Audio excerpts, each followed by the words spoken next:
தோழர்களே, நம்ம கூட்டத்தை தொடர்வோம். அதாவது இயங்கியல் பயிற்சிக்கான ஒரு ஒரு வார வாரம் புதன்கிழமை நடக்கிற வார ஒரு வகுப்பா தான் இதை தொடங்கினோம். அப்போ கடந்த வகுப்புல எங்களுக்கு எனக்கும் சுகுமாருக்கு பிடிச்ச இயக்கவியல் ஒரு அறிமுகம்ங்கிற அந்த புத்தகத்தை நான் அறிமுகப்படுத்தினேன். இந்த ரெண்டாவது இந்த இதுல தோழர் சுகுமார் வந்து தன்னுடைய ஏறத்தாழ ஒரு அரை நூற்றாண்டு தொழிற்சங்க அனுபவத்தை டயலெக்டிக்ஸ் வந்து எனக்கு எப்படி அன்றாட இதுல நான் எப்படி அப்ளை பண்ணேங்கிற மாதிரி அவருடைய அனுபவங்களும் அவருடைய பிலாசபிங்கிற முறையில ஒரு கிளாஸை நான் உரையாடணும்னு ஆசைப்படுறேன். அப்படிங்கிற அடிப்படையில தோழர் சுகுமாரை வந்து அவர் தொழிற்சங்க தலைவர், ஒரு மருந்து விற்பனை பிரதிநிதிகளுடைய அமைப்புல அகில இந்திய பொறுப்புல இந்தியா முழுவதும் சுற்றி பயணம் பண்ணி வேலைகளை செய்திருக்கிறாங்க. இப்போ அவங்க அதுல இருந்து ஓய்வு பெற்ற பிறகு அதாவது ஐடியில இருக்கிற மென்பொருள் தொழிலாளிகளுடைய சங்கமா கட்டமைத்து அவங்களுக்கான தொழிற்சங்க உரிமைகளை அவங்களுக்கு பாதுகாக்கிற பணியில அவர்களுடைய தலைவராக தொடர்ந்து இன்னமும் தொழிற்சங்க பணிகளை செய்து கொண்டிருக்கிறவர். அதுல இயங்கியல் சிந்தனை முறைகளும் அதனுடைய விஷயங்களும் அவருடைய அனுபவமும் எப்படி பின்னி பிணைஞ்சு இருக்குது அப்படிங்கிறத நமக்கு இன்று நம்ம முன்னாள் உரையாற்றுவதற்கு உங்கள் அனைவரின் சார்பாகவும் அழைக்கிறேன். தோழர் சுகுமார். நன்றி தோழர். எல்லாம் ஊடகர்கள் எல்லாம் நல்லா படிச்சவங்க. அதனால நான் இப்போ டயலெக்டிக்கல் அந்த 3 லா அதுக்குள்ளெல்லாம் நான் போறது இல்லை. என்னுடைய அனுபவத்திலேருந்து இந்த டயலெக்டிக்ஸை நான் அப்ளை பண்ணி நான் என்ன அதுல இருந்து கத்துண்டானா இல்ல தோத்தானா அப்படின்னு நான் சொல்றதுல தான் இருக்கேன். அப்போ இந்த இந்த டயலெக்டிக்ஸ் நம்ம சொல்றோம், இயக்கவியல் பொருள்வாதம் நம்ம சொல்றோம். அது மார்க்ஸ் எங்கல்ஸ் கொண்டு வந்தாங்கன்னு நம்ம சொல்றோம். அது எங்க புத்தர் மாதிரி ஏதோ ஒரு மரத்தடியில போய் உட்காந்ததுனால அவங்களுக்கு வந்துதா, இல்லைன்னாக்க வேற ஏதாவது அவங்க சொல்ற மாதிரி ஒரு ஞானோதயத்தினால வந்துதான்? ரெண்டும் கிடையாது. ஒண்ணு வந்து நடைமுறை, 3 அறிவியல் போக்கு. இது 2த்துல இருந்து தான் வந்து. அப்போ இது அவங்கள வந்து பல்வேறு அவங்களுடைய வாழ்க்கை வரலாறு படிக்கும் போதே தெரியும். மார்க்ஸோட வாழ்க்கை வரலாறும் எங்கல்ஸோட வாழ்க்கை வரலாறும் படிக்கும் போதே தெரியும் அவங்க எப்படிலாம் படிச்சாங்க, என்ன படிக்கணும்னு வந்தாங்க.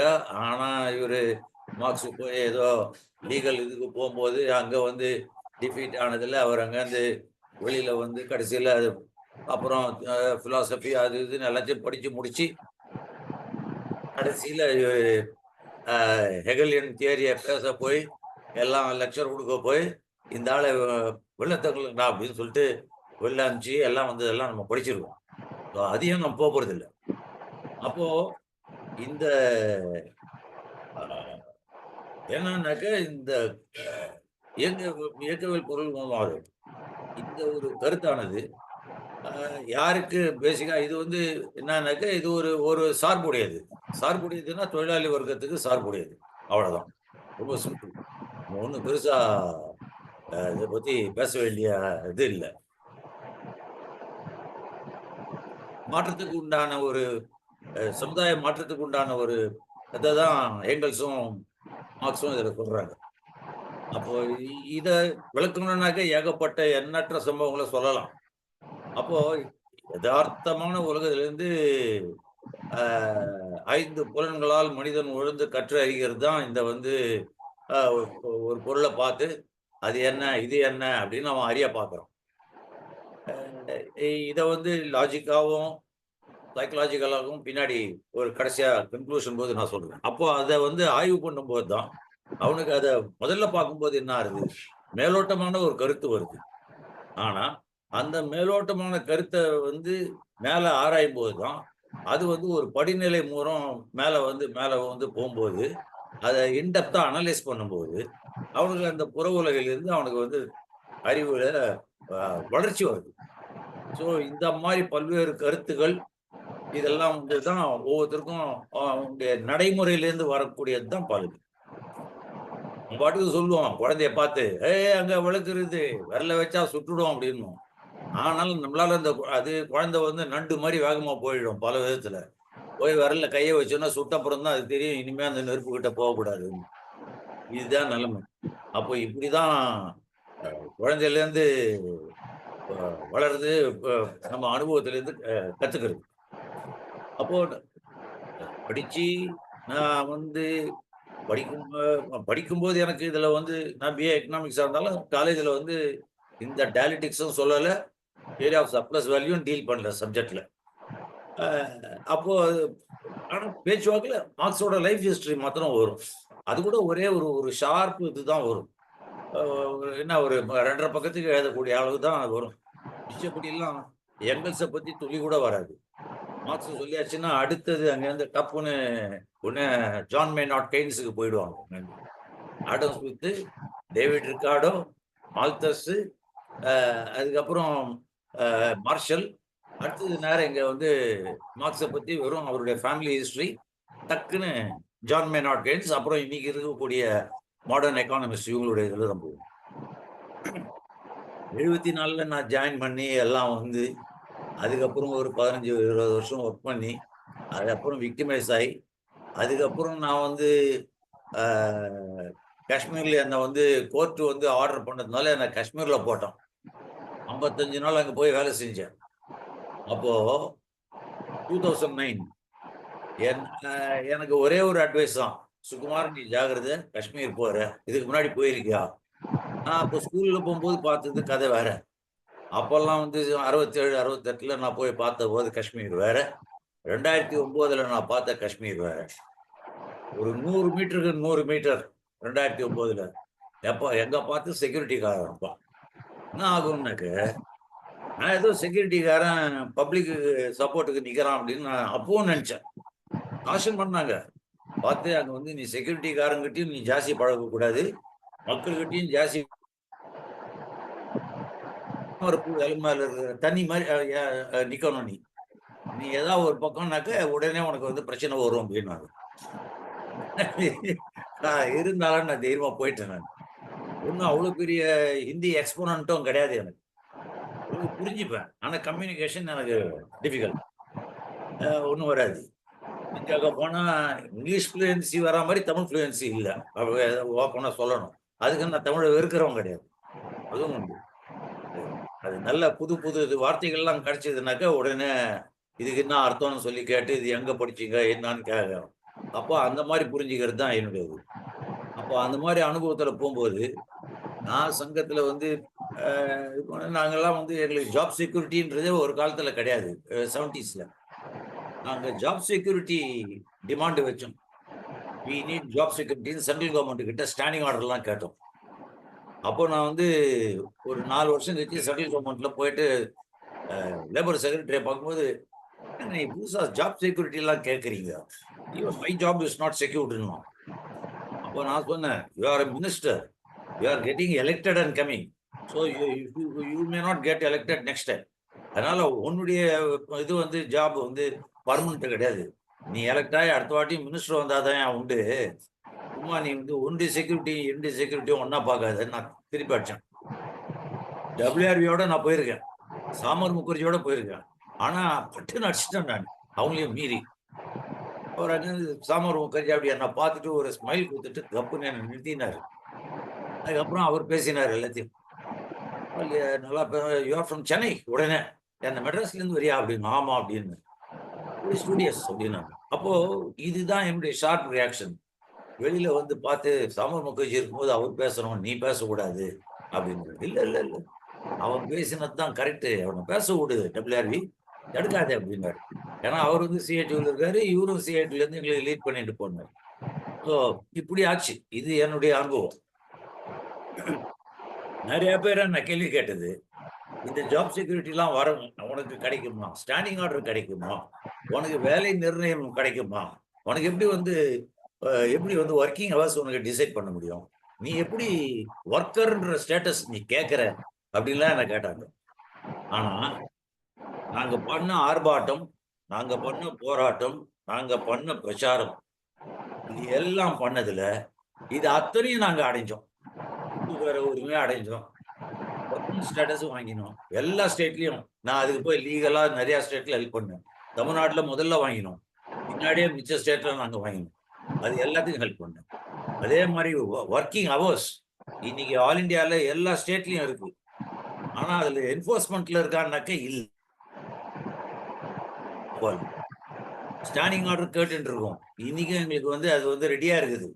ஆனா கொடுக்க மாட்டேன்றான். ஏன்னா இன்னைக்கு லேட்டஸ்டா வந்து அந்த 3 கோடு இருக்கு, லேபர் கோடு. ஏன்னா அந்த பழைய ஐடி ஆக்ட் எல்லாம் தூக்கி எறியணும்னு மோடி கவர்மெண்ட் உட்காந்துட்டு. அப்போ இது இது ஒண்ணுத்திலையும் இந்த ஒரு ஸ்டெப்லயும் நீ வந்து என்னை கேட்டான் அங்கேருந்து, நீ எப்படி ஒர்க்மன் ஸ்டேட்டஸ் கேட்கற? நான் ஒர்க்மன் இல்லைன்னா யாரு? என்னை ஏன் அப்போ ப்ரொடக்டிவிட்டி கேட்கறான் மேனேஜ்மெண்ட்? ஏன்னா நீ ப்ரொடக்டிவிட்டி கேட்கக்கூடாது. நான் ஒர்க்மன் இல்லைன்னா நீ என்ன ப்ரொடக்டிவிட்டி கேட்கக்கூடாது. என்னுடைய குவாண்டம் ஆஃப் ஒர்க்கை நீங்க மெஷர் பண்ணி பேசக்கூடாது. நான் 10 டாக்டர் பார்க்கணுன்றது நீ கம்பல் பண்ண கூடாது. நான் 2 டாக்டர் பார்த்துட்டு உட்காந்து போயிடணும். நீ அப்போ என்னுடைய நம்பர் ஆஃப் டாக்டர்ஸ் நான் கூப்பிடுறது நீ கேட்கக்கூடாது. அது வந்து ஃப்ரீ சர்வீஸ். அப்போ நான் சர்வீஸ் ஓரியன்டாக்க நான் பண்றது தான் சர்வீஸ். நான் பண்ற சர்வீஸுக்கு நீ என்ன கொடுக்குறியோ கொடு. ஆனா நீ அந்த கம்பல் பண்ணி 10 டாக்டர் பாரு, 5 டாக்டர் பாரு, இவ்வளவு சேல்ஸ் கொடு அப்படின்னு கேட்கக்கூடாது. தமிழ்நாட்டிலையும் கேட்டேன், சென்ட்ரல் கவர்மெண்ட்லயும் கேட்டேன். அப்போதான் அவங்களுக்கு ஷாக்கு. இது மிச்சவங்க எல்லாம் எங்க இருந்து சுகுமார் இந்த ஐடியா எல்லாம் வருதுன்னாக்கா எல்லாம் கேபிட்டல் இருக்குடா, டயலட்டிக்ஸ படிங்கடான்னு. இது என்னுடைய பர்சனல் எக்ஸ்பீரியன்ஸ். இது அத்தனையும் முட்டி மோதி ஒரு கவர்மெண்ட் கிட்டயும் எல்லாம் மோதி இவங்களுக்கு இந்த குழுவை கொடுத்து இப்படி ஆர்கியூ பண்ணுங்க அப்படின்னு. அப்புறம் ஹவுக்கும் ஐடியா ஆக்ட்ல பாத்தீங்கன்னாக்க மேனுவல், பிசிக்கல், டெக்னிக்கல், மெக்கானிக்கல் இந்த 4 விதத்துல இருக்கிறதுக்கு ஒர்க்மன். மிச்ச பேர்லாம் ஒர்க்மன் இல்லை. அப்போ எப்படியா நீ மாத்திரம் ஒர்க்மன்? நீ என்ன மேனுவலா ஒர்க் பண்றியா? என்ன பண்ற? நான் மென்டலா ஒர்க் பண்றேன். அப்போ மென்டல்னா அங்க இல்லையே. அப்போ நீ மென்டல் தானே. நீ எப்படி நீ மென்டலா இருக்கிற ஆள் நீ எப்படியா என்ன டிசைட் பண்ணலாம்? நான் ஒர்க் பண்ணலன்னு. ஆனா நான் டெக்னிக்கலா ஒர்க் பண்றேன். டெக்னிக்கலா நான் பேசுறேன் டாக்டர் கிட்ட, சயின்டிபிக்கா டெக்னிக்கலா பேசுறேன். நான் ரிப்போர்ட் எழுதுறேன் மேனுவலா, பிசிக்கலா நான் வேலை செய்யறேன். நீ எதுவுமே பண்றது இல்லை. நீ ஒர்க்மன், டாக்டர் ஒர்க்மன், ஆனா நான் ஒர்க்மன் இல்லையா? என்ன அது? இந்த ஆர்கியூமெண்ட் தான் பேசினது. இதெல்லாம் எனக்கு வந்து இந்த டயலட்டிக்ஸும் இந்த டாஸ் கேபிட்டலும் படிச்சதுனால எனக்கு வந்த ஒரு அனுபவம். இப்படி எல்லாம் பண்ணதுனால ஒண்ணா நான் இதெல்லாம் முட்டி மோதி நான் இதெல்லாம் நிறைய மிச்ச ட்ரேட் யூனியன் லீடர்ஸ் கிட்ட நான் பேசினது தான். டபிள்யூஆர் மாதிரி லீடர்ஸ் கிட்ட பேசினேன், விபி சந்தன் மாதிரி இருக்கக்கூடிய லீடர்ஸ் கிட்ட நான் பேசினேன். அப்போ இதெல்லாம் முதல்ல பார்க்கும்போது மேலோட்டமா எனக்கு ரொம்ப கஷ்டமா இருந்தது. ஆனா உள்ள போக நுழையும் போது அதுக்கு உண்டான காரணத்தை அறிய என்ன சொன்னாக்க கவர்மெண்ட் எனக்கு வந்து மறுக்க முடியாது அப்படின்றத நான் யோசிச்சேன். நான் எப்படி ஒர்க்மன் அப்படின்றத நான் யோசிக்கும் போது அது எப்படி வாதாடலாம் அப்படின்னு சொல்லி நான் உள்ள போன போதுதான் லாயருங்கெல்லாம் நீங்க சில பேர் சொன்னாங்க எனக்கு வாங்கி காமிச்சு அதே லாயர் கிட்ட நான் போய் நின்றேன். ஓ வாங்க முடியாதுன்னு சொன்னேன், நான் ஒர்க்மன் ஸ்டேட்டஸ் வாங்கிட்டேங்க. நான் ஒர்க்கிங் ஹவர்ஸ் வாங்க முடியாதுன்னு சொன்னேன், வாங்கிட்டேங்க. நான் குறைந்தபட்சம் ஊதியம் வாங்க முடியாதுன்னு சொன்னேன், வாங்கிட்டேங்க அப்படின்னு ஒன்னொன்றையும் காமிச்சேன். கூட்டு வேற உரிமை உனக்கு என்ன தெரியும், பைலாட்ரல் டிஸ்கஷன் அப்படின்னு நான் என் கம்பெனிலே போட்டேன் ஒப்பந்தம். அப்புறம் இருக்கிற 11 கம்பெனில போட்டேன். அப்போ இதெல்லாம் வந்து இந்த இயக்கவியல்ல இருக்கக்கூடிய கருத்துக்கள் வேற ஒண்ணும் இல்ல, முரண்பாடுகளை சரியா ஹேண்டில் பண்ணணும். அவ்வளவுதான் என்னுடைய ஒரே பாயிண்ட். மேனேஜ்மெண்ட் முடியாதுன்னு நம்ம எப்படி முடியும்ன்றதுதான் பாயிண்ட். இவ்வளவுதான். இதுல ஒண்ணும் பெரிய இன்டலெக்சுவல் சமாச்சாரம் ஒன்றும் பெருசா இல்லை. அவனுக்கு முடிஞ்சு கூட்டு பேர உரிமை கொடுத்துட்டாக்கா என்ன ஆகும்? மேனேஜ்மெண்ட் என்ன கேட்பான், யோ என் ப்ராஃபிட் எல்லாம் காலி ஆயிடுங்க. உன் ப்ராஃபிட்ல 1% கூட குறையாது போங்க. 0.05% தான் எனக்கு அடிஷ்னலா நீ சம்பளம் கொடுக்க போற. அந்த சம்பளத்தையும் திருப்பி நீயே தான் வாங்கிக்க போற. நான் எங்க வாங்கிக்க போறேன்? எனக்கு சம்பளம் இதாச்சுன்னாக்க, இந்த நாட்டு மக்களுக்கு கையில சம்பளம் போச்சுன்னாக்க அவன் இருக்கிற 1000 பொருளை வாங்குவான். திருப்பி அந்த லாபம் எல்லாம் உனக்கு தான் அப்படின்னு உடனே அவன் வாயடைச்சு போயிட்டான். இதுதான் நிலைமை நடந்தது. அப்போ இதே இந்த டாஸ் கேபிட்டல் இந்த காரணத்தை சொன்ன உடனே எல்லாம் அடங்கி போய் உடங்கி போய் எல்லாம் இதாச்சு. ஆனா இன்னைக்கு எனக்கு வந்து இந்த இந்த இயக்கவியல்ல நமக்கு தெரியும் என்ன 3 விதிகள் இருக்குன்னு. எதிர்மறையும் ஒற்றுமையும் போராட்டமும். இந்த ஒற்றுமை போராட்டம் தெரியும் எனக்கு. முதலாளி இல்லாம இன்னைக்கு நம்மளால நடத்த முடியாதுன்னு.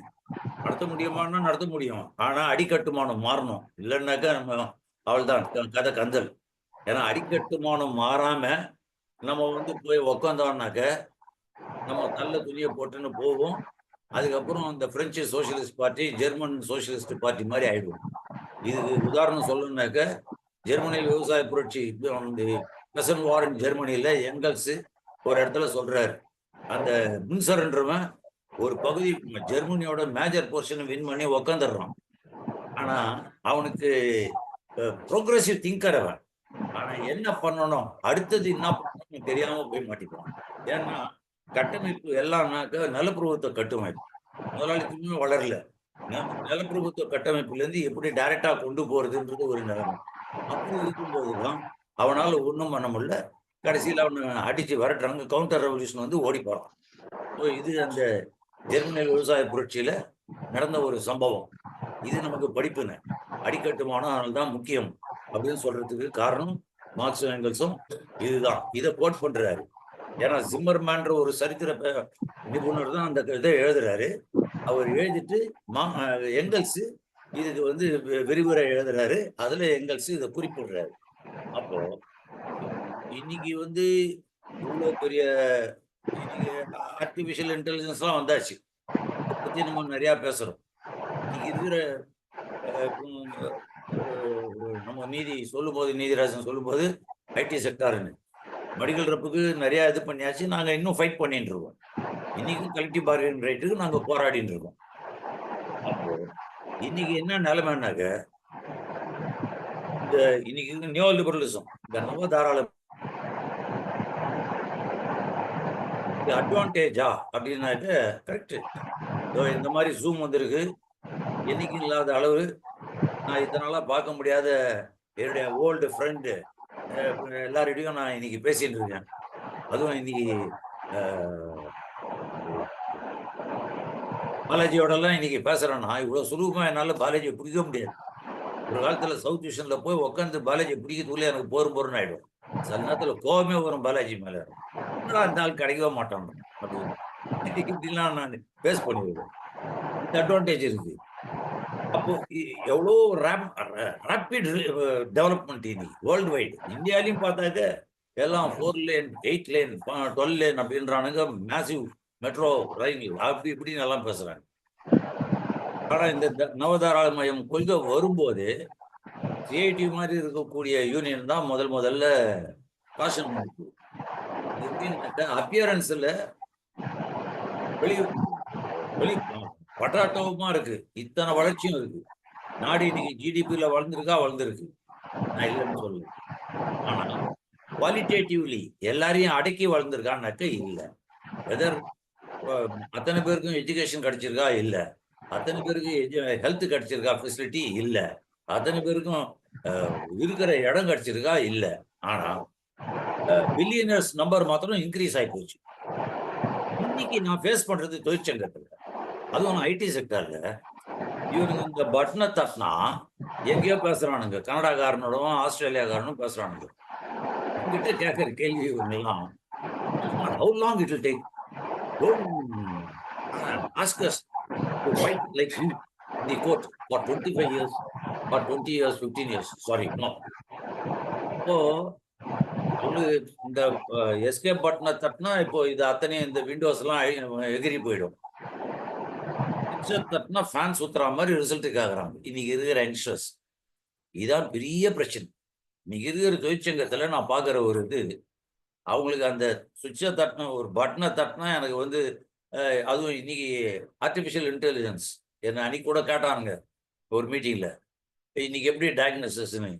நீ என்னதான் ஆர்டிபிஷியல் இன்டெலிஜென்ஸை வச்சுக்கோ, ஆர்டிபிஷியல் இன்டெலிஜென்ஸ்ல ஒரு கேள்வி போடு, can you make a differential டயக்னோசிஸ்ன்னு கேளு ஒரு கேள்வியை. அதாவது ஒரு நோய் இருக்கு, நோய்க்கு அந்த நோய்க்கு உண்டான தன்மைகள் சிலதான் இருக்கு, பாக்டீரியா எல்லாம் இருக்கு. ஹார்ட் எப்படி வேலை செய்யணும் ஒரு நோயில, லிவர் எப்படி வேலை செய்யணும், கிட்னி எப்படி வேலை செய்யணும்னு இருக்கு. அப்போ எது வேலை செய்யலன்னு ஒரு டாக்டர் கண்டுபிடிக்கிறது தான் பாயிண்ட். ஆர்டிஃபிஷியல் இன்டெலிஜென்ஸால இன்னைக்கு இருக்கிற நிலைமையில அதால அதை பண்ணவே முடியாது. இன்னைக்கு இருக்கிற கண்டிஷன்ல அனாலிசிஸ் அதால பண்ண முடியாது. ஏற்கனவே ஃபீட் ஆனது தான் கொடுக்க முடியும். அனாலிசிஸ்லாம் ஒரு பேஷண்ட்டை வந்து பண்ண முடியுமான்னாலாம் அதெல்லாம் பண்ண முடியாது. இந்த வியாதிக்கு என்ன ஆன்டிபயோட்டிக் கொடுக்கணும் அப்படின்னாக்கா அது சொல்லிடும். அவ்வளோதானே வழிய இந்த பேஷண்ட்டுக்கு அந்த ஆன்டிபயோட்டிக் ஒத்துக்குமா? ஏன்னா அந்த பேஷண்ட்டை பற்றி தெரியாது. அந்த பேஷண்ட் அந்த ஆன்டிபயோட்டிக் ரெசிஸ்டன்ட் இருந்ததுன்னு வச்சுக்கோ, அந்த அந்த ஆன்டிபயோட்டிக்கே வேலை செய்யாது. அது அந்த ஆர்டிஃபிஷியல் இன்டெலிஜென்ஸுக்கு தெரியாது. அதனால அனாலிசிஸ் பண்ண முடியாது. அதால அந்த டிஃபரன்ஷியல் டயக்னோசிஸ் பண்ண முடியாது. ஸோ அது எத்தனை இருந்தாலும் இதை நீங்க சொன்ன உடனே அதனால நீங்க எல்லாம் அப்படி நினைக்கக்கூடாது அப்படின்னாக்க இன்னைக்கு இருக்கக்கூடிய நிலைமையில இன்னைக்கு நடந்த சாம்சங் போராட்டத்தில் நம்ம வின் பண்ணியிருக்கோம். அதுக்கு இன்னும் போராட்டம் இருக்கு, நடத்த வேண்டியது இருக்கு. கூட்டு பேர உரிமைக்கெல்லாம் இன்னும் போராட்ட வேண்டியது இருக்கு. விவசாயிகள் எல்லாம் போராட்டி இருக்காங்க. 3 பில்லை நிறுத்தி இருக்காங்க. இந்த இந்திய நாடு பார்க்காத ஒரு புது சமாச்சாரம். விவசாயிகள் போராடி ஒரு 3 பில்லை நிறுத்தி வச்சிருக்காங்க. தொழிற்சங்கத்தால கூட பண்ண முடியாத சில விஷயத்த விவசாயிகள் பண்ணியிருக்காங்க. இன்னைக்கு நடக்கிறது இங்க ஒண்ணு அங்க ஒண்ணு அப்படின்னு போராட்டம் நடந்துருக்கு. அப்போ இந்த இவ்வளவு தூரம் நாகரிகம் வளர்ந்துருக்கு, இவ்வளவு தூரம் இத்தனை பேர் வந்து தொழிற்சங்கம்லாம் வளர்ந்துருக்கு. நான் பார்க்கறது என்னன்னாக்க டாஸ் கேபிட்டல்ல ஒரு இடத்துல வரும், what is real wage, what is nominal wage. இன்னைக்கும் ரியல் வேஜ் நாமினல் வேஜ் பிரஸ்ல வருது. ஆனா எத்தனை பேர் தொழிலாளிகள் தெரியுமா? இல்லை அந்த தொழிற்சங்க தலைவர்களுக்கு இந்த நாமினல் வேஜுக்கும் உண்மை ஊதியத்துக்கும் வெறுமை நான் வாங்குற சம்பளம் 10,000 இருக்கலாம். ஆனா அது ஒரு 2 வருஷத்துக்கு முன்னாடி இருக்கிற நான் வாங்கின 10,000த்துக்கும் இன்னைக்கு நான் வந்து 10,500 வாங்கினதுன்னா உண்மையிலேயே அதுக்கு மதிப்பு இன்க்ரீஸ் ஆயிருக்கா குறைஞ்சிருக்கான்னு கண்டுபிடிக்கிறது தான் உண்மை ஊதியம். அப்போ அந்த நாமினல் வேஜும் ரியல் வேஜும் என்னான்னு எத்தனை பேருக்கு தெரியும் அப்படின்றதே ஒரு கேள்விக்குறி. அப்போ இதெல்லாம் அவங்கள பார்த்தாலாம் அவங்களுக்கு புரியாமல் இருக்கிறதெல்லாம் பரிதாபமாக இருக்கு. அப்போ இந்த நவதாராளமயத்தில் இவ்வளோ தூரம் மோசமாக இருக்கு நிலைமை. அண்டர்ஸ்டாண்டிங் ரொம்ப மோசமாக இருக்கிறதுனால, ஏன்னா இதே முதலாளித்துவம் என்ன பண்ணுதுன்னாக்க ஒர்க்கர் மத்தியில் ரொம்ப அழகா பியூட்டிஃபுல்லாக அவன் கொண்டாடுறான், மூவ் பண்ணுறான், காய நகர்த்துறான். அது அது என்ன சொல்றது, புல்லுருவித்தனம், சந்தர்ப்பவாதம், இதை பிரமாதமாக வளர்க்குறான். அது அவன் வந்து டாஸ் கேபிட்டல்ல ரொம்ப கிளியரா சொல்லுவாரு. அதாவது இந்த போட்டின்றது what is behind that competition அப்படின்னா profit is behind the competition ஒரு இடத்துல சொல்லுவார். First வால்யூம்ல marks. எங்கல்ஸும் அந்த 3rd வால்யூம்ல சொல்லுவார். ஏன்னா 3rd வால்யூம் வரும்போது மார்க்ஸ் உயிரோடு இல்லை. ஆனால் எங்கல்ஸ் அது 3rd வால்யூம்ல சொல்லுவார். பிஹைண்ட் த அதாவது முதல்ல லாபம், அப்புறம் வட்டி, அப்புறம் வாடகை அப்படின்னு அந்த 3 சாப்டர் முடிஞ்ச உடனே வாட் இஸ் பிஹைண்ட் காம்படிஷன் அப்படின்னாக்கா profit is behind the competition சொல்லுவார் எங்கல்ஸ். மார்க்ஸ் அதை ஃபர்ஸ்ட் வால்யூம்ல சொல்றாரு. அப்போ அந்த மாதிரி what is behind this competition அப்படின்னாக்க you have to compete with the other guys. 100 தொழிலாளியோட போட்டி போடணுன்றாரு. அவனுடைய முதலாளித்துவ மூளைய தொழிலாளி மண்டையில ஏத்துறான், நாசுக்கா ஏத்துறான், கம்பெனியில் மீட்டிங்ல ஏத்துறான், கான்ஃபரன்ஸ்ல ஏத்துறான், டீ கடையில ஏத்துறான். ஆனா தொழிற்சங்க தலைவரால் இவ்வளோ நெருங்கி போய் பேச முடியுதா? இன்னைக்கு பேச முடியல. இன்னைக்கு ஐடி செக்டர்ல இவங்க பார்க்கறது என்ன, நான் பார்க்கறது என்னன்னா இவங்க வந்து இன்ஸ்டாகிராம்ல போடுற போஸ்டர் மூலியமாகவும் மிச்சம் இது மூலியமாகவும் அவங்க ப்ராபகண்டா பண்றாங்க. ஆனா தொழிலாளியோட ஒரு நெருக்கம் இல்லை, ஒரு ஃபேக்டரிக்குள்ளேயே நெருக்கம் இல்லை. நான் கண் முன்னாடி நான் பார்க்கறது அதான். இது rarest of the rare occasion இந்த சாம்சங்லாம். நான் நிறையா இது வந்து இவங்களுக்கு இன்னொன்றும் புரியல. இவன் பஸ்ஸில் கூட்டுன்னு போயிட்டு இந்த பேட்சை பஸ் உள்ள கொண்டு போறான், அந்த பேட்சை பஸ்ல இருந்து தொழிலாளி வெளில கொண்டு போறான். என்ன அர்த்தம்னா இந்த தொழிலாளி அந்த குரூப் ஆஃப் தொழிலாளி கிட்ட பார்க்கவும் கூடாது, பேசவும் கூடாது. அவ்வளோ ஸ்ட்ரிக்ட் ரூல் போடுறாங்க. இன்னைக்கு நான் விசிட் பண்ணது ஒரு ஐடி செக்டார்ல நான் பார்க்குறேன். கேஸ் வருது. வெரிசான்னு சொல்லிட்டு ஒரு யுஎஸ் கம்பெனி 3 வருஷத்துக்கு முன்னாடி 800 பேரை ஒரே நாளில் டெர்மினேட் பண்ணியிருக்கோம். You mark my word, terminate பண்ணியிருக்கோம். அதுக்கு ப்ரெஷர் பண்ணி டெர்மினேட் பண்ணாக்க பிரச்சனை ஆயிடுமே, கம்பல் பண்ணி ரிசிக்னேஷன் லெட்டர் வாங்கியிருக்கான். அதுக்கு அந்த பவுன்சர்ஸ் அப்படின்னு சொல்லக்கூடிய அடியாட்களை வச்சிருக்கிறோம். நாங்க ரைஸ் பண்ணோம் டிஸ்பியூட் கமிஷனர் கிட்ட. இந்த மாதிரி நடக்குது. பிரஸ்ல வந்திருக்கு. வெரிசான் ஹஸ் க்ளோஸ் இந்தியன் யூனிட்னு சொல்லிட்டு இது பண்ணாக்க எஸ் இட் ஹாஸ் கம் இந்த பிரஸ்ன்னு. உன் பர்மிஷன் கொடுத்தியா நீ? அப்போ க்ளோஷருக்கு 800 பேர் அனுப்புறதுக்கு நீ பர்மிஷன் கொடுத்தியா? வேர் இஸ் ஆர்டர் அப்படின்னு நாங்கள் கேட்டதுக்கு அவன் மேனேஜ்மெண்ட்டுக்கு நோட்டீஸ் ஆட்டிட்டான். லாயர் வரான். லாயர் வந்து இப்போ டிஃபெண்ட் பண்ணுறான். நான் சொன்னேன், if really people have resign why you used bouncers அப்படின்னு. நான் நீ ஏன்டா பவுன்சர் அடியாள வச்சோம்? No no there is no such bouncers. If I show you the video what you do அப்படின்னு. நான் நோ தட் இஸ் இல்லீகல். அப்போ வாட் யூ டிட் இல்லீகல் அப்படின்னு நான் திருப்பி கேட்டேன்.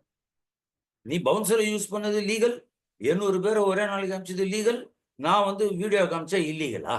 என்னடா இது அப்படின்னு நான் கேட்டதுக்கு அவன் வாயடிச்சு போயிட்டான். இதை பர்சியூ பண்ணியா ரெஃபர் பண்ணியா டிஸ்பியூட்டுக்குனாக்க commissioner has not done it. அப்போ கிளாரிங்கா என்ன தெரியுதுன்னாக்க கவர்மெண்ட் இவங்க கிட்ட இருக்கக்கூடிய அந்த இது இருக்குல்ல எம்ஓயு, அந்த மெமோரண்டம் ஆஃப் அண்டர்ஸ்டாண்டிங், இந்த கம்பெனி உள்ள வரும்போது இந்த தாராளமயத்துக்கு இந்தியன் லாவெல்லாம் நான் வந்து இம்ப்ளிமெண்ட் பண்றதுக்கு நான் அவ்வளோ தூரம் உன்னை ஃபோர்ஸ் பண்ண மாட்டேன், நீ வா, என்ஃபோர்ஸ் பண்ணாம நான் கண்டுக்காம இருக்கேன், ஆனா பிரச்சனை பண்ணாம பண்ணிக்கோ அப்படின்னு இருப்பான். நான் வேலையில் இருக்கும்போதே நான் சில கம்பெனியில் கொடுத்தோம், you cannot be a member of the union. நாங்கள் அதையும் ஃபைட் பண்ணோம். இது இன்னைக்கு இது தெரிய மாட்டேங்குது. இது என்ன ஆகுதுன்னாக்க அந்த பாராசைட்டிசம் சொன்னேன்ல, சுகுமார் போயிட்டு கோர்ட்ல ஆர்கியூ பண்ணி வின் பண்ணி கொடுத்தா ஐ வில் என்ஜாய் இட். மிச்சப்படி I will not come forward for any fight. இந்த ட்ரெண்ட் இருக்கு. அப்போ இந்த மாதிரிலாம் இருக்கும்போது இன்னைக்கு தொழிற்சங்கத்தை நடத்துறது ரொம்ப கஷ்டமான ஒரு சமாச்சாரத்தில் இருக்கு. இது என்னுடைய பேசிக் அனுபவம். அப்போ ஆனால் இந்த எழுத்து தான் நான் இன்னைக்கும் சொல்லிட்டு இருக்கேன். இன்னைக்கும் இதெல்லாம் நீங்க டிமாண்ட் பண்ணி பண்ணணும். எங்களை ஒரு காலத்துல கிண்டல் அடிச்சானுங்க, ஆனா இத்தனை கோரிக்கையும் நாங்க வந்து வென்றெடுத்தோம், ஆனா இன்னைக்கு எல்லாம் பண்ணலாம் அப்படின்னு. அப்போ கடைசியா நான் சொல்ல வருதுன்னாக்க மனுஷனுக்கு 6 அறிவுன்றாங்க. லாஜிக்ஸ்ன்னு பார்த்தாக்க சைக்காலஜி அப்படின்னு சொல்லி போனாக்க அதுல பார்க்கும்போது முதல்ல என்ன பண்றோம், உலகை, இந்த இயற்கையை, அந்த இயற்கையில அது உள்ள என்ன இருக்கு, அதுக்கு வெளியில என்ன இருக்கு, வெளியில பார்த்தா என்ன இருக்குது, உள்ள போனா என்ன இருக்கு அப்படின்னு ஃபர்ஸ்ட் அதை புரிஞ்சுக்கணும். ரைட்? அப்போ அதை புரிஞ்சுக்கிறதுக்கு உண்டான ஒரு இதுதான் மனுஷன் இது பண்றோம். அதை வந்து கொண்டு வருதுன்னா அதை வந்து இதை எனக்கு என்ன சொல்றது, எனக்கு எழுத முடிஞ்சாக்க பாலாஜிக்கு எழுதி போட்டுடுறேன், எனக்கு மொழி வழியா பேச தெரிஞ்சாக்க பாலாஜிக்கு நான் சொல்லிடுறேன். அப்படி இல்லைன்னாக்க எனக்கு நடிக்க தெரியும்னாக்க நடிச்சு நான் தொடர் பாலாஜிக்கு நான் சொல்லுவேன். இந்த 3 வகையில தான் நான் பண்ண முடியும். அப்போ பண்ணாக்க he gets impressed, he will join me. So இல்லை பேச்சு முடியும்னாக்க பேசி சொல்லிடுறோம். இது ஒன்று. அப்போ இந்த இயற்கை போக்கு அறிய முடியுமானா அறிய முடியும். அப்போ ஆதி காலத்துலேருந்து அதுதான். மழை வந்தா என்ன பண்ணணும், எங்காவது ஒரு இடத்துல குகையில போய் பூந்துக்கணும். சரி, அந்த அறிவு இருந்தது. ஆனா அதுக்கப்புறம் என்ன ஆகிப்போச்சு, அதுக்கு ஏற்ப திட்டமிட முடியும். அப்போ முன்னாடியே மழைக்கு எதிர்த்த மாதிரி நம்ம ப்ரொடெக்ட் பண்ணிக்கிறது எப்படி அப்படின்னு ஒரு அறிவு 3வது அறிவு வந்தது. 4வது அறிவு, அப்போ 4வது அறிவு அந்த திட்டமிடல். 5வது அறிவுன்னா இந்த புற உலகனே இப்போ சமுதாயத்தில் நிலவும் முரண்பாடுகளை அறிந்து கொள்ள முடியும். இதெல்லாம் எதனால வருது அப்படின்னு இந்த முரண்பாடுகளை புரிஞ்சிக்க முடியும். 6வது, இந்த சமுதாயத்துல இந்த முரண்பாடுகளை சரியா புரிஞ்சுந்தா இந்த மாற்றத்தை கொண்டு வர முடியும் அப்படின்றது தான் பாயிண்ட். அப்போ இன்றைய தேவை இந்த புற உலகத்துல இருக்கக்கூடிய நிலவும் போக்குகள் மாற்றத்துக்கு உண்டான காரணம். ஆனா அடிப்படையில மனுஷன் மத்தியில, தொழிலாளர்கள் மத்தியில இதை உணரக்கூடிய அந்த மாற்றத்திற்கான தீர்வு, அந்த அகக்காரணம், அந்த மாற்றத்துக்கு இது கிடையாதுரா. இன்னைக்கு இருக்கிற இந்த இது வந்து முதலாளித்துவ சமுதாயம், ஜனநாயகம், இந்த முதலாளித்துவ ஜனநாயகம் தூக்கி எறியணும் அப்படின்ற ஒரு உணர்வு வந்ததுன்னாக்க அதுவே மாற்றத்துக்கான அடிப்படை. ஆனா இன்னைக்கு தொழிற்சங்கத்துல இந்த முதல் காரணத்தை விளக்குறாங்க. பாதி நேரத்துல விளக்கினதோடு போயிடுது. அதுக்கு உண்டான பொலிட்டிக்கல் தீர்வு எங்கேயோ கொஞ்சம் தொங்கின்னு இருக்கு. ஆனா இது இப்படியா போகாது, இந்த இது நடக்கும். இதுக்கு நடுவில் கூடவே இன்னைக்கு தொழிற்சங்கம் ஃபேஸ் பண்ணக்கூடியது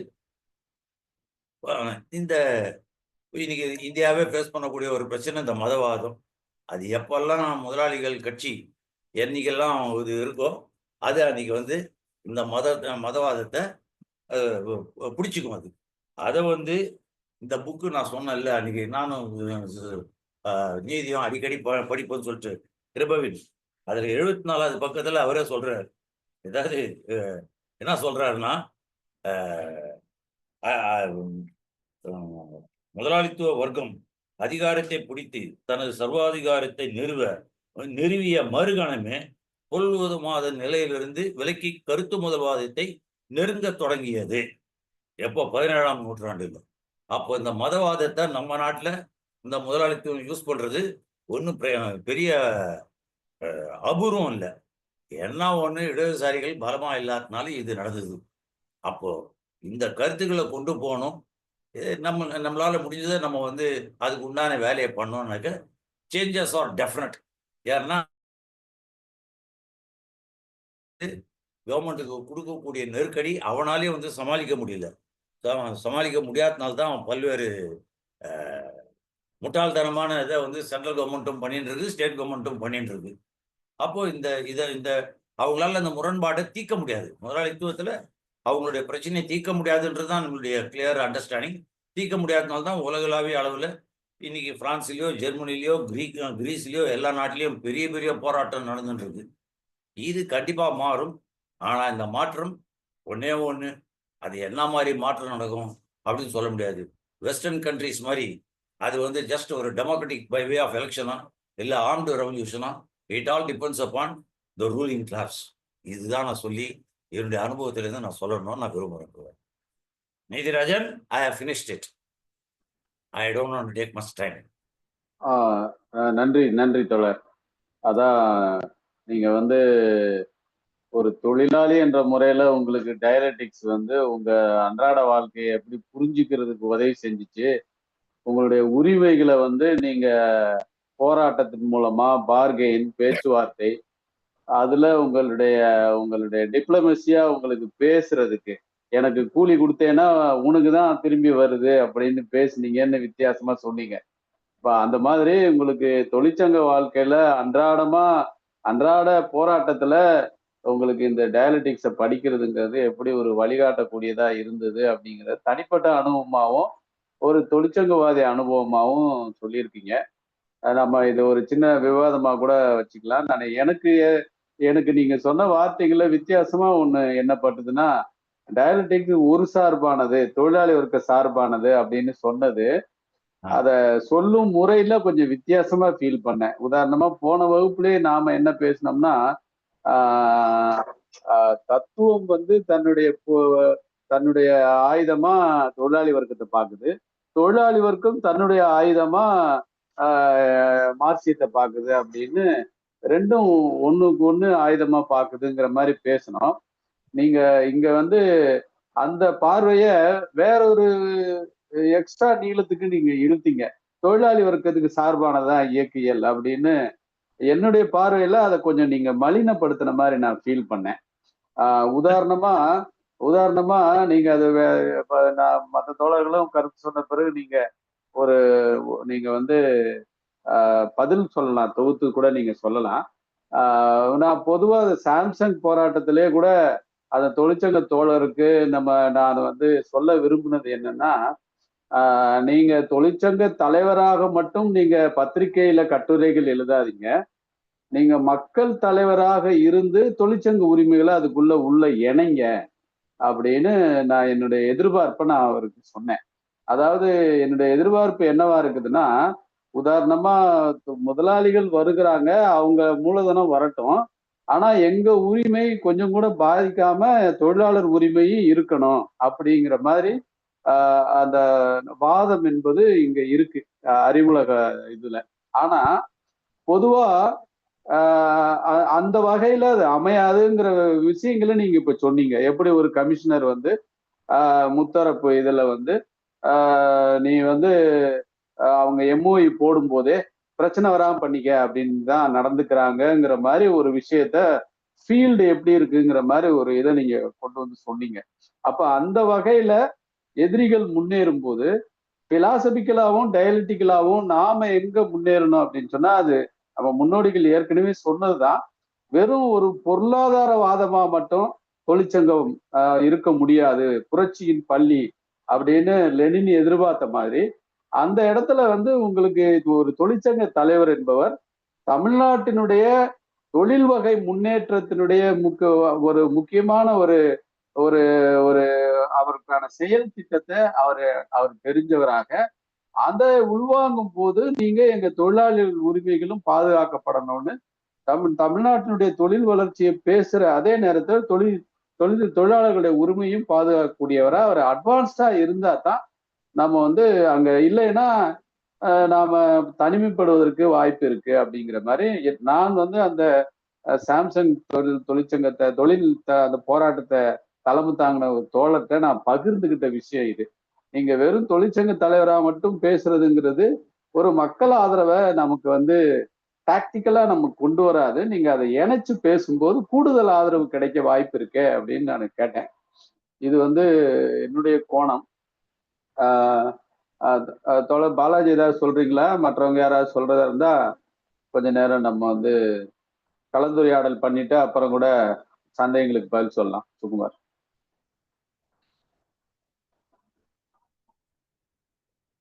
தோழர் பாலாஜி நீங்க அன்மியூட் பண்ணிக்கணும்.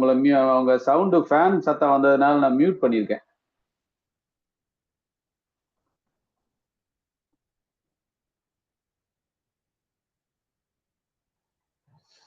கேக்குதா? கேக்குது. எவ்வளவு நேரம் இருக்குது? நம்ம ஒரு மணி நேரம் தானே, 9 மணிக்கு முடிச்சிருவோம். 9:05 8:05 ஆரம்பிச்சோம். நிமிஷம் இருக்குது. 9:05 மணி 8:45. சரி, ஒரு 2-3 10-15 நிமிஷம் இருக்கு. 2-3 விஷயம் மட்டும் விவாதத்துக்கு இல்ல, மேலும் அதை பற்றி யோசிப்பதற்காக முன்வைக்கிறேன். ஓகேவா?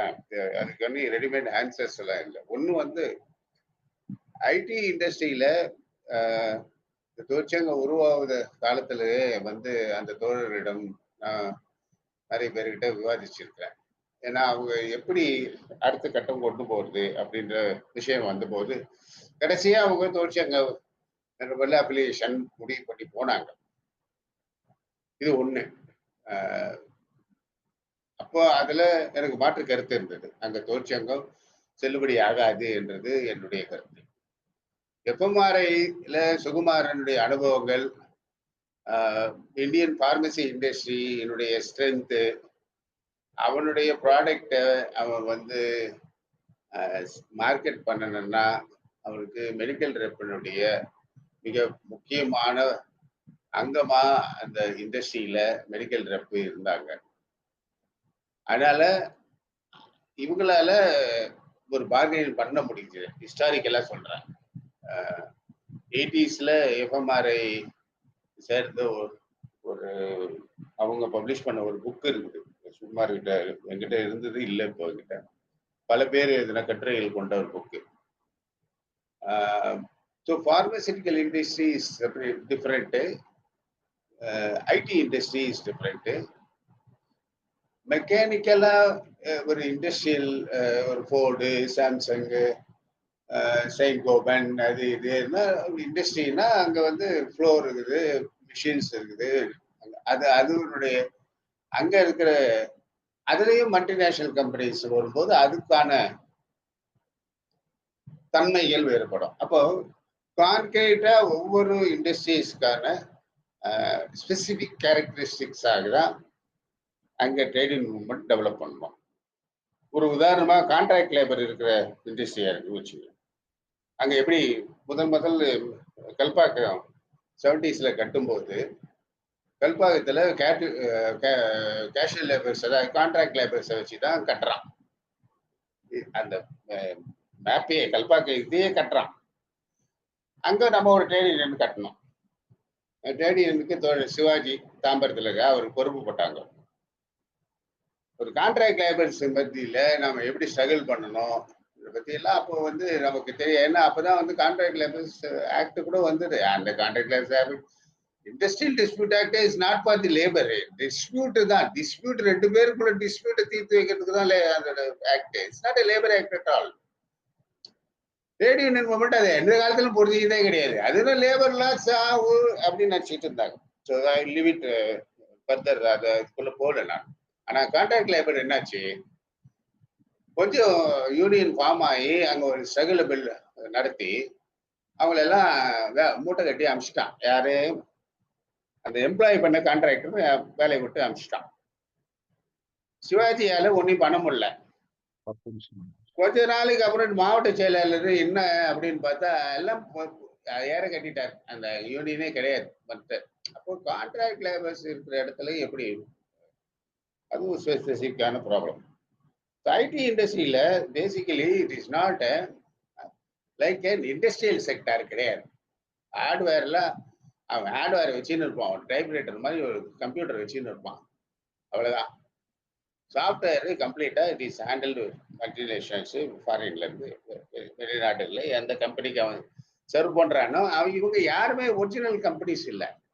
இன்க்ளூடிங் சத்தியம், நாராயணமூர்த்தி கம்பெனி, இன்போசிஸ், எல்லாம் போகஸ் ஃபெலோஸ், எல்லாம் they're dependent on the multinational companies.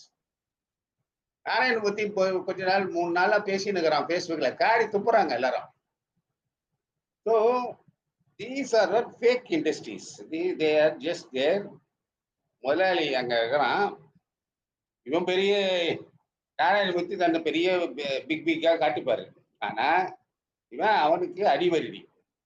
அவன் என்ன சொல்றானோ அது அவன் ஒரே நாள்ல he can just shift the entire industry to Brazil, to China. நமக்கு இருக்கிற ஒரே அட்வான்டேஜ் என்னன்னா இந்தியாவுக்கு இங்கிலீஷ் தான். ஆனாதான் நமக்கு இன்னும் கூட கொடுத்துன்னுக்குறான், வேலை கொடுத்துன்னுக்குறான். இங்கிலீஷ் தான் நமக்கு இருக்கிற ஸ்ட்ரென்த். உங்களுக்கு பிரேசில்லையோ சைனாலேயோ போனா பிரேசில் ஸ்பானிஷு, சைனாவில் போனா சைனீஸு, இங்கிலீஷ் அவங்ககிட்ட. இவனுக்கு இந்த சாஃப்ட்வேர் இண்டஸ்ட்ரியில வந்து English is very important, language is very important. So it's any time you can shift. இந்த ஒரே பட்டன்ல ஒரு பர்டிகுலர் சாஃப்ட்வேர் இண்டஸ்ட்ரியை இங்க இருந்து பிரேசிலுக்கு மாத்தலாம், இங்க இருந்து சைனாக்கு மாத்தலாம். அவன் ஏன் பண்ணாம இருக்கிறான்னா ஒன்லி ரீசன் இந்த லாங்குவேஜ் தான். இப்ப சாம்சங் அவன் வரும்போது அவன் அக்ரிமெண்ட் போட்டு வரான். இவன் கவர்மெண்ட் ரைட்டுன்னு கொடுக்குறான், இடம் கொடுக்குறான், வந்துட்டான். கோடுக்கும் அதே மாதிரி தான் கொடுத்தாங்க. கோடு மூட்டு போயின்னு இருந்தா என்ன பண்ண முடியுது 5000 பேரு? See, the question now is concrete analysis of concrete condition. Trade union movement is not as it was once upon a time. Today the challenges are different. அந்த சேலஞ்சஸை புரிஞ்சுக்கிட்டு வெறும் கலெக்டிவ் பார்கெனிங்காக நீங்க ட்ரேட் யூனியன் மூவ்மெண்ட் நடத்துனீங்கன்னா it is no use. அது யாரோனா ஒரு advocate நடத்திட்டு போகலாம், ஒரு எவனா ஒருத்தவங்க நடத்திட்டு போகலாம். ஏன்னா லேபர் கோர்ட்ல anybody can go and argue. Trade union leaders argue பண்ணலாங்க, வக்கீல் தான் போகணும்னு அவசியம் இல்லை. ஹோல் எய்ம் நான் சொல்ல கட் இட் ஷார்ட் என்னன்னா, இன்னைக்கு இருக்கிற ட்ரேட் யூனியன் மூவ்மெண்ட்டுடைய challenges are enormous. It is not so easy to define or give solutions. Concrete analyze பண்ணி concrete அந்த இண்டஸ்ட்ரி செக்டாருக்கான லிமிடேஷன்ஸ் ஒரு உதாரணம், சின்ன உதாரணம் மட்டும் சொல்லி அதோட முடிச்சிடுறேன். ஃப்ரீ ட்ரேட் ஜோன் தாம்பரத்துல ஒரு கார்மெண்ட் இண்டஸ்ட்ரி இருந்தது. அவன் சப்கான்ட்ராக்டர். ஹாங்காங்ல இருக்கிற கான்ட்ராக்டர் வந்து சப்கான்ட்ராக்டர் கொடுக்குறான். ஹாங்காங்ல இருக்கிற கான்ட்ராக்டர் வந்து மெயின் கான்ட்ராக்டர், அவன் சப்கான்ட்ராக்ட் கொடுக்குறான். அவன் சப்கான்ட்ராக்ட் கொடுக்குற காரணம் இங்க லேபர் சீப்பா இருக்குது, அதனாலதான் அந்த சப்கான்ட்ராக்ட் கொடுக்குறான். அவன் ஃப்ரீ ட்ரேட் ஜோனை யூஸ் பண்ணி கார்மெண்ட், எனக்கு தெரியும் 18 வயசு 19 வயசு இளம் பெண்கள்லாம் ஒரே கூட்டமா சாரையா போவாங்க அங்க. அந்த ஃபேக்டரியில நம்ம இந்திய தேர்ச்சங்க இயக்கம் சிஐடியுடைய சென்னை மாவட்ட செயலாளர் பொன்முடி அதுக்கு தலை தாங்கும் போது அங்க அவர் வந்து வேஜ் ரைஸ்க்காக இதை வச்சார். தட் என்டர்பிரனர் எவ்வளவு சொல்லி பார்த்தாரு, நான் வாங்கின கான்ட்ராக்ட் சப் கான்ட்ராக்ட், நான் மெயின் கான்ட்ராக்டர் இல்லை, என்னுடைய ப்ராஃபிட் மார்ஜின் இவ்வளவுதான், இவ்வளவுதான் என்னால சம்பளம் கொடுக்க முடியும். எவ்வளவு சொல்லி பார்த்தாரு. இவர் அடம் பிடிச்சு நின்னுட்டாரு. நின்னதுடைய அவனுடைய வழி இது முடிவு என்னன்னா, நான் close down this factory. I can't run it. இதுக்கு மேல என்னால கொடுக்க முடியாது. நான் க்ளோஸ் பண்றேன். க்ளோஸ் பண்ணிட்டான். க்ளோஸ் பண்ணிட்டு ரொம்ப நியாயமா எல்லா ஒர்க்கர்ஸுக்கு என்னென்ன வேஜஸ் கொடுக்க முடியும் செட்டில்மெண்ட் எல்லாம் பண்ணிட்டான். Now, my question to the trade union movement is that whether you should have not, as a state, you get the main contract and fight for it. அவன் சப்கான்ட்ராக்டர். அவன் சொல்றான் அவங்ககிட்ட இதுக்கு மேல எல்லாம் முடியாதுப்பான்ட்டு. அப்புறம் முடிச்சுட்டான். கம்பெனியை மூடிட்டான். You are happy. ஒரு 2000, 3000 young women who are working in the factory was lost their job. What is your responsibility as a trade union leader? So my question is, the concrete conditionல அங்க என்ன பண்ணணுமோ அதான் பண்ணியிருக்கணுமே தவிர அதுக்கு மேல செய்ய முடியாது. என்ன சிவாஜி கல்பாக கட்டும் போது என்ன செய்யணுமோ அதுக்கு அதை செய்யாதனால அங்க இருக்கிற ஏற்கனவே இருக்கிற ஒர்க்கர்ஸை வச்சு தூக்கிட்டு வேற ஒரு ஒர்க்கர்ஸை எடுத்துட்டு வேலை செய்யறான்.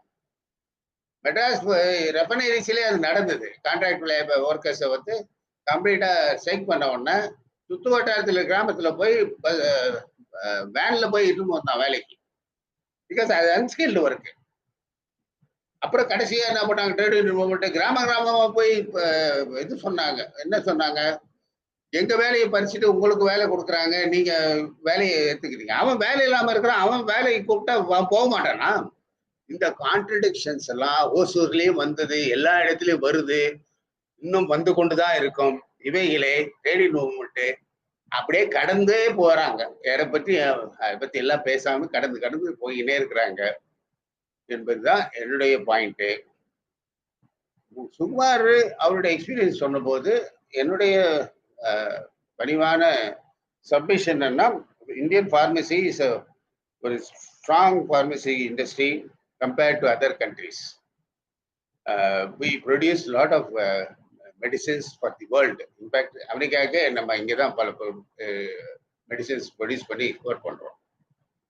அமெரிக்காவிலேயே ப்ரொடக்ஷன் கிடையாது ஃபார்மசி. ஸோ அந்த மாதிரி ஒரு ஸ்ட்ராங்கான ஒரு country India in pharmaceutical sector. அதில் மெடிக்கல் ரெப்ரஸன்டேட்டிவ் அசோசியேஷன் வந்து ரொம்ப ஸ்ட்ராங்காக கலெக்டிவ் பார்கெனிங்ல ஃபைட் பண்ணி வெற்றி பெற்றாங்கன்னா அது ஒரு கான்கிரீட்டான கண்டிஷன்ஸ்ல அவங்களோட வெற்றி அடங்கி இருக்குது. All India cement industries, all India steel industries, இதெல்லாம் ஒன்றும் ஒத்து வராது. அந்தந்த ஏரியால இருக்கிற இண்டஸ்ட்ரியல் ட்ரேடிங் மூவ்மெண்ட் தான் டிசைட் பண்ணோம். பிடி ரணதேவே ஆல் இண்டியா பிடி ஒர்க்கர்ஸ் யூனியன் ஆரம்பிச்சார். சுந்தரையா கேட்டார், குடியாத்தத்துல 1000 பீடிக்கு 100 ரூபாய் கொடுக்குறான், 50 ரூபாய் கொடுக்குறான்னா மெட்ராஸ்ல பிடி ஒர்க்கருக்கு மூவ்மெண்ட்டே கிடையாது. அங்க வந்து நீ போய் 100 ரூபாய் கேட்டீங்கன்னா கொடுப்பானா? கரீம் பிடி ஃபேக்டரிக்காரன் கொடுப்பானா? கொடுக்க மாட்டான் என்றதுதான் உண்மை. பிடிஆர் கிட்ட இந்த கேள்வியை அன்னைக்கு இருந்த சுந்தரையா, தி ஜெனரல் செக்ரட்டரி, அடிப்படையில why I resigned from the general secretary and political இருந்து ஏன் ராஜினாமா செய்யற அந்த டாக்குமெண்ட்ல இந்த கேள்விகள் எல்லாம் எழுப்புறாரு. அப்புறம் அவரை அந்த டாக்குமெண்ட்டை காங்கிரஸ்ல வச்சு விவாதிக்க வேண்டாம், விட்டுருங்க, நான் போயிடுறேன், என்ன விட்டுருங்க, ஆந்திராவுக்கு வந்துட்டாரு. அதான் முடிச்சு போச்சு. அதோட எல்லாரும் சந்தோஷமாயிட்டாங்க. சுந்தரையா எழுப்புற கேள்விக்கு யாரும் விடை கண்டுபிடிக்கல என்பது மட்டும் சொல்லி என்னுடைய சப்மிஷன் முடிச்சுக்கிறேன். தோழர், நன்றி தோழர். இன்னும் 10 நிமிடம் இருக்கு. மற்ற யாருன்னா பேசணும்னா சில நிமிடங்கள் பேசலாம். 10 நிமிடத்துல நம்ம கூட்டத்தை முடிக்கணும். நான் ஒரு 2 பாயிண்ட் வச்சிருக்கேன், அது கடைசியா நான் சொல்றேன். தோழர் வேற தோழர் ரவீந்திரன் தோழர், சாந்தி வந்திருக்கீங்க ரொம்ப நாளுக்கு அப்புறம். சாந்தி ஏதாவது பேச விரும்புறீங்களா? பவித்தோழர் நீங்க ஏதாவது பேச விரும்புறீங்களா? இல்ல, கூட்டம் முடிஞ்ச பிறகு தோழருக்கு நன்றி சொல்லித்தான். ஆமா, அதை பேசலாம். 10 நிமிஷத்துல முடிய போகுது, முடிச்சிருவோம் இப்ப. ரைட். இப்போ ரவீந்திரன் தோழரா பேசினாரு? இல்ல நான் சொன்னேன். சரி ஐயா, ஐயா நீங்க கடைசியா தொகுப்புரை வழங்குங்க. நான் இன்னும் 2 பாயிண்ட் சொல்லிடுறேன்ப்பா. அதாவது ஐயா 2 பாயிண்ட். ஒண்ணு வந்து நான் வந்து இப்போ நீங்க சொன்ன தொழிற்சங்க அனுபவங்கள், நீங்க முன்வைச்ச வர்க்க போராட்டத்தை என்னுடைய டயலட்டிக்கல் நான் கத்துக்கிட்ட பார்வையில பாக்குறத நான் வந்து உங்க முன்னாடி வைக்கணும்னு நினைக்கிறேன். அதுல வந்து சமீபத்துல நான் வந்து இந்த மேனுவல் ஸ்கேவஞ்சருடைய தொழிற்சங்க தலைவரா பெசவாடா வில்சன் ஒருத்தர் அந்த சமூகத்துல இருந்தே வந்தவர் ஒரு 30 வருஷமா ஒரு போராட்டத்தை இந்தியா ஃபுல்லா நடத்திக்கிட்டே இருக்காரு. சபை கர்மச்சாரி ஆந்தோலன்னு ஒரு அமைப்பு. வடக்க ஃபுல்லா ட்ரை லெட்ரின்னு, இங்க செப்டி டேங்கு பாதாள சாக்கடையில சாவுற மனுஷங்களையும் அதுக்குள்ள அவங்க கொண்டு வந்திருக்காரு. அவரு ஒரு காலச்சுவடுல நீண்ட பெருமாள் முருகன் ஒரு பெரிய எழுத்தாளர் வந்து நீண்ட ஒரு நேர்காணலை அவரை எடுத்திருக்கிறாங்க. அதுல அவர் என்ன சொல்றாருன்னா, இந்த மேனுவல் ஸ்கேவஞ்சருக்கு, அதாவது மனித கழிவு அகற்றுகிற வேலையில இருக்கிற ட்ரை லெட்ரின்ல பெரும்பாலும் பெண்கள் இருக்கிறாங்க. அந்த பெண்களுக்கு இப்போ ஒரு தொழிற்சாலையில ஒரு பாஸ் இருக்கிற மாதிரி ஒரு தனியான பாஸே கிடையாது. ஒரு முதலாளியும் கிடையாது, ஆனா ஒரு சூப்பர்வைசரும் கிடையாது. ஆனா அவங்க இந்த வேலையை நாம தான் செய்தாக வேண்டும் என்று செய்ய வைக்கப்பட்டிருக்கிறாங்க, பரம்பரையா செஞ்சுக்கிட்டு இருக்காங்கன்னு ஒரு யதார்த்தத்தை அவர் சொல்றாரு. அதுக்கப்புறம் அவர் என்ன சொல்றாருன்னா, அவரு ஒரு மனித கழிவு அகற்றுகிற பெண்ணு வந்து ஒரு ஒரு தனக்கு மேல இருக்கிற அல்லது ஒரு நகராட்சி அதிகாரியவோ அல்லது ஒரு தன் பணி சார்ந்த ஒரு மேல்நிலையில இருக்கிற ஒருத்தரை எதிர்த்து பேசிட்டாலே போராட்ட வெற்றின்னு அவர் சொல்றாரு.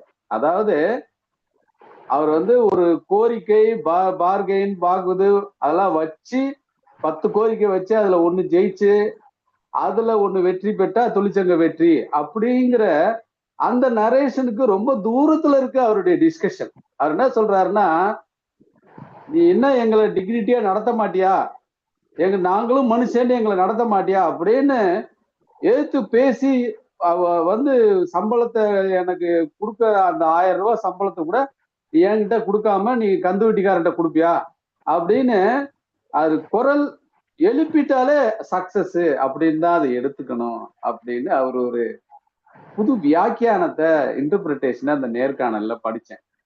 நானும் ஒரு முறை தோழர் மீனாட்சி சுந்தரத்திட்ட தொழிலாளி வர்க்கத்தை இந்தியாவுல நாம ஒரு மனித உடல் உருவகப்படுத்தினோம்னா அதுல இந்த ஆர்கனைஸ்டு தொழிலாளிய எங்க வைக்கலாம், இந்த அன்ஆர்கனைஸ்டு தொழிலாளிய எங்க வைக்கலாம், இந்த அன்ஆர்கனைஸ்டு தொழிலாளியிலே இந்த மனித கழிவு அகற்றுகிற அதாவது ஐநா சபையால் நிச்சயமா இருக்கிற அடிமைத்தனம் ஸ்லேவரி அப்படின்னு வரையறை செய்யப்பட்டிருக்கிற இந்த தொழிலாளர் வர்க்கத்தினுடைய இந்த பிரிவை எங்க வைக்கலாம் தோழர் அப்படின்னு நான் பேசினேன். ஏன் சொல்லுப்பா அப்படின்னாரு. இப்ப நான் என்ன சொன்னேன்னா, பகவத்கீதையில வர்ற விராட் புருஷன் மாதிரி ஆர்கனைஸ்டு தொழிலாளியை தலையில வைக்கலாம், அன்ஆர்கனைஸ்டு தொழிலாளிகளை பாடியில உடம்புல வச்சுக்கலாம். ஆனா அந்த மனித கழிவு அகற்றுவர்களை காலில் வைக்கிறதே கூடுதல் தோழர். அவங்க அந்த மனித உடலுடைய கால் பகுதியில வைக்கிறது இந்த மாதிரி ஒரு முழுமையா ஒரு இந்திய தொழிலாளி வர்க்கத்தை ஒரு மனித உடலை ஆக்கி இந்த ஒட்டுமொத்த விடுதலைக்கான போராட்டம் என்ன, ஒரு ஆர்கனைஸ்டு ஆட்களுடைய அந்த அடுக்குல மட்டும் இருக்கிற அந்த போராட்டத்தோ அந்த போராட்ட அனுபவம் அந்த கோரிக்கை முறை அதுல இருக்கிற அனுபவங்களை மட்டுமே கூடுதலா பேசிக்கிட்டு மற்ற அடுக்குகள்ல நடக்கிற விஷயங்கள் குறைவா பேசுறதாவும் அது அங்க இன்னும் 8 மணி நேர வேலை என்பதே அது நினைச்சே பார்க்க முடியாது. இவங்களாவது அரைகுறையாவது அனுபவித்து விடுகிறார்கள். இப்ப என் மாதிரி ஆட்கள்லாம் 13 வயசுல 13 மணி நேரம் வேலை செஞ்ச ஆள். நான் டெய்லர் ஆன உடனே நான் 8 மணி நேர வேலையை சென்னையில அனுபவிச்சேன் ஒரு குறிப்பிட்ட காலம்.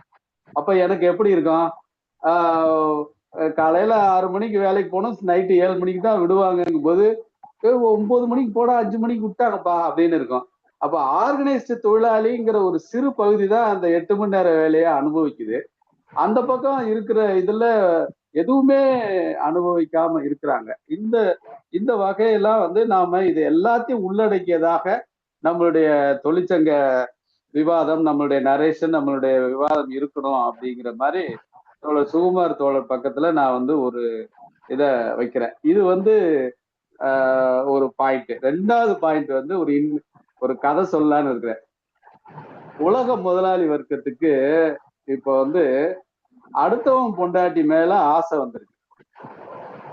எலான் மஸ்க் என்ன செய்யறாருன்னா, சீனாவுல இருக்கிற தொழிலாளி வர்க்கம் மாதிரி எனக்கு கிடைச்சா நான் வேகமா வளர்த்துருவேன் அப்படின்னு ஆசைப்படுறாரு. சீன தொழிலாளி வர்க்கத்து மேல ஒரு காதல். சீன தொழிலாளி வர்க்கம் என்பது சீன கம்யூனிஸ்ட் கட்சி. அவங்களுடைய கடுமையான தியாகங்கள், உயிர் தியாகங்கள் பண்ணி வளர்ந்த அந்த இதுல இருந்து ஒரு கல்ச்சர்ல வளர்ந்துருக்கு, ஒர்க் கல்ச்சர்ல வளர்ந்துருக்கு. அது ஒரு பரிணாம வளர்ச்சியில வளர்ந்துருக்கு.